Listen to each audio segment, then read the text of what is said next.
So the thing about storage is, you usually don't think about it until it starts slowing everything else down. Your CPU feels fast, your GPU feels fast, even your system overall feels snappy. But the second your storage becomes the weak link, the whole experience changes. That's where this comes in. This is the Samsung 990 Pro 4TB PCIe Gen 4 NVMe SSD. On paper, it pushes read speeds up to 7,450 megabytes per second, which already puts it near the top of what Gen 4 is capable of.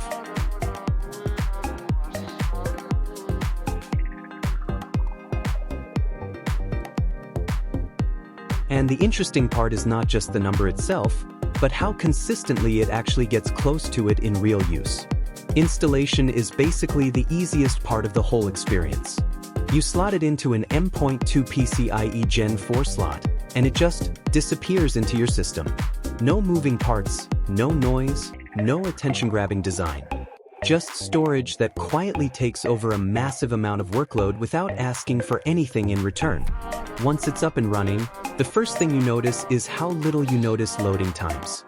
Booting into your OS feels almost instant. Applications that normally take a few seconds to fully open feel like they're already there before you even register the click.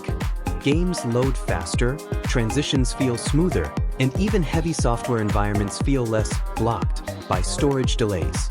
But where this drive really starts to prove itself is sustained performance. A lot of SSDs look great in short benchmark bursts, but start dropping speeds when things get heavy for longer periods. With the 990 Pro, large file transfers, multi-layer video projects, and bulk data movement stay surprisingly stable. That consistency matters more than peak numbers, especially for creators and power users. The 4 terabytes capacity also changes how you think about storage. You're no longer constantly deciding what to keep and what to move somewhere else. Projects, games, assets, footage, you can just leave them where they are and focus on actual work instead of storage management. Thermals are also handled well. Even under heavier workloads, the drive stays controlled without aggressive throttling kicking in too early.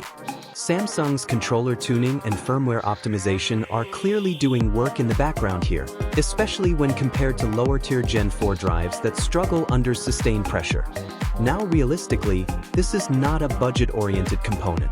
It sits in the premium category, and that's intentional. If your usage is light, basic gaming, everyday browsing, general productivity, you're not going to fully tap into what this SSD is capable of.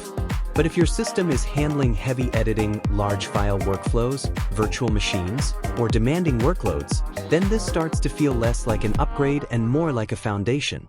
Because storage isn't something you usually appreciate when it's fast. You just stop noticing it. And that's exactly what happens here. Everything feels smoother because nothing is being held back. And once you get used to that, going back to slower storage doesn't really feel like an option anymore.